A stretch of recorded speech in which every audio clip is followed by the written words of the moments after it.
The 296 was launched in 2021 with the fanfare of moving Ferrari into a whole new era of hybrid supercars. Fast forward to current day and the prices have dropped like a brick and are still in free fall. So, what the hell has happened? Make sure you watch all the way to the end because I'll be sharing some shocking revelations.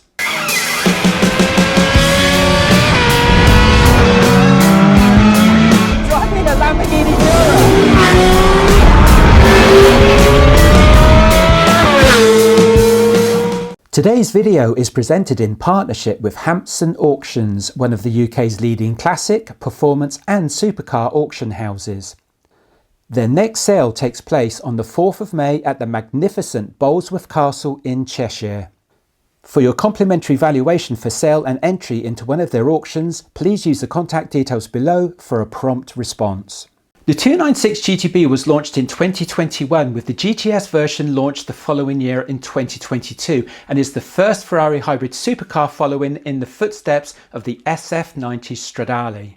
It sets a whole new Ferrari baseline on many levels, with Ferrari moving to a hybrid powertrain and back to a more svelte design profile with heavy cues to the infamous 250LM Le Mans winning race car. The GTB has a base price before options of £241,500, whereas the GTS started at £279,343 before options. I'll touch more on that later. The 296 is powered by a 2.9 litre twin-turbo V6 hybrid, creating nothing short of crazy performance. A total of 819 brake horsepower made up from 654 brake horsepower and 546 pound-foot of torque from the twin-turbo V6 and 165 brake horsepower and 232 pound-foot of torque from an electric motor. Ferrari don't quote combined torque, so it's not just a simple case of combining the two separate combustion engine and electric motor figures. The hybrid system consists of a 7.45 kilowatt per hour, 70 kilogram in weight battery pack that feeds an electric motor which is situated between the 8-speed dual clutch transmission and the V6 power plant. Ferrari partnered with Vigna to assist in integrating the electrical hybrid system, with Vigna having invented much of the electronics implemented in integrating this system. Of course, all this hybrid performance with the addition of an electric motor and battery does of course impact the weight, with the 296 weighing in at around 1,650 kilograms at the curb. Though to be honest, it's not as bad as first thought, because when compared to a 458 Italia, that weighs in at 1,565 kilograms, so just around 85 kilograms more than the Ferrari Italia. The 296 is based on the stunning heritage design of the 250LM Ferrari, which historically won Le Mans in 1965 and is the only Ferrari from the Enzo era to compete in 6 24-hour races. It was designed to be the first modern V6 Ferrari supercar since the Dino, which started out in production as the 206 GT with a horizontally mounted V6, but the Dino technically was never a Ferrari, even though built by Ferrari and styled by Pininfarina and having the first Ferrari-made V6. If you're enjoying the video, please give the video a like, very important for our channel. And if you like our style of content, please think about subscribing.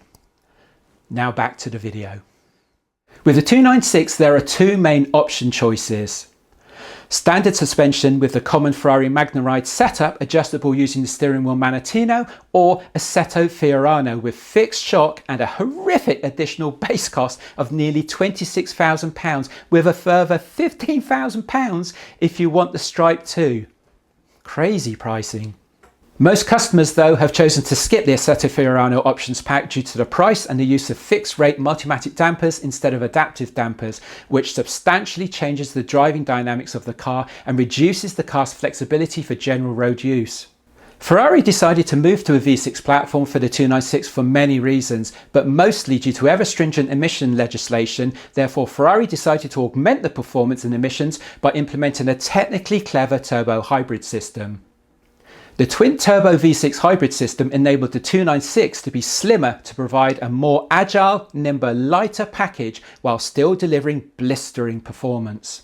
The V6 in the 296 is more compact than the V8 implemented in its precursor, the F8, which enables the engine block to be placed lower in the chassis while still providing for a slim profile which provides a low centre of gravity for better driving dynamics. The implementation of a V6 hybrid also provides a high brake horsepower per litre profile. 654 brake horsepower across its 2.9 litre displacement makes for around 220 brake horsepower per litre.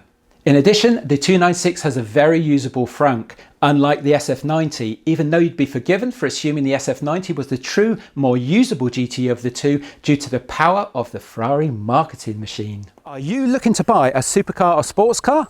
We can help you. Rich Reviews makes the luxury car buying process simple and stress-free. Whether you're looking to buy your first supercar or add a car to your collection, our services include expert telephone support calls, pre-purchase inspection and car collection videos. Rich Reviews takes care of all the details so you can just sit back and enjoy a hassle-free purchase process. But don't just take our word for it, check out some of the testimonials from our customers below.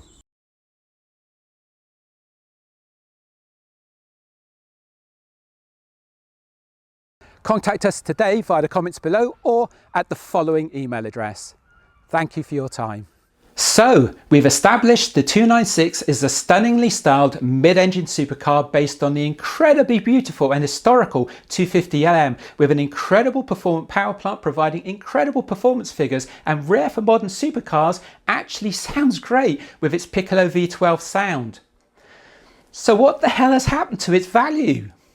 Well, multiple issues have affected the 296. Firstly, there's the price.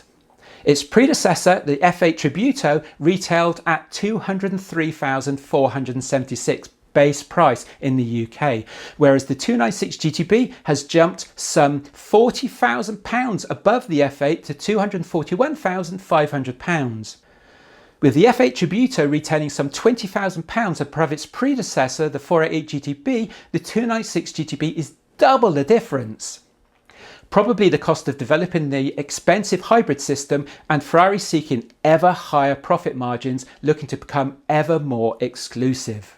Then there's the price of the options. The most crazily expensive being the Assetto Fiorano pack with a base additional cost of around £26,000 with a further circa £15,000 if you want the Stripe too. Only Ferrari could conceive of such an outrageous pricing tariff. The hybrid system was instantly a cause for concern due to reliability issues and the cost to repair these issues. Some of these issues included initial fires on early cars due to corrosion of an aluminium fuel pipe, issues with the low voltage lithium-ion battery not holding charge causing major malfunctions which were corrected by replacing the battery, multiple issues with the 12-volt battery not taking a charge which seemed to be down to a converter failing, DC to DC converter failures causing the DC connector to actually melt, and issues with the car throwing multiple failure lights and not running well when first switching from battery to engine mode. Some of these issues led to people being stranded on busy roads with a completely dead system such that they couldn't even turn on the hazard warning lights. That's a major safety issue. With respect to the interior though, in general it has the stunning Ferrari flair with opulent materials and build quality, apart from the infuriating haptic controls taken across from the SF90. The haptic touch controls on the steering and the trackpad are crazy when considering these are designed to be used while you are driving. You'd therefore expect them to at least work faultlessly, but they just don't. Apple CarPlay is also not very well integrated due to pretty much taking up the whole screen, so if you want to show key driving metrics and manage your music on screen, it's nigh impossible. And the impact of all these issues does not take into account competition from other supercar brands, with the 296's main competitors seen as the McLaren 750S and actually not the Artura as many people think. All of these issues have had a massive effect on resale prices, with the 296 currently in free fall in the UK. 296 prices are falling through the floor, with each week bringing ever lower values.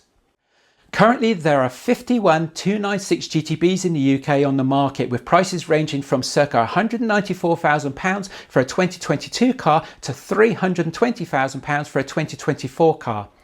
At the lowest point, that's £47,500 off base retail. However, that's off base. Many of these cars were specified with at least £50,000 worth of options, some of them closer to £100,000 of options. Therefore, these cars have dropped circa £100,000 in value. That's brutal depreciation for a Ferrari supercar.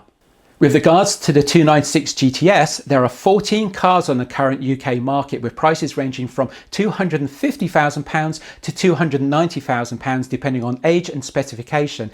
That's circa £30,000 off base retail. But again, many of these cars had £50,000 to £100,000 of options. So at the low end of the options, you could estimate a more realistic depreciation of around £80,000. That's a crazy loss. Imagine if you had paid £330,000 for a GTB and you are now looking at a value of £194,000 with £136,000 drop.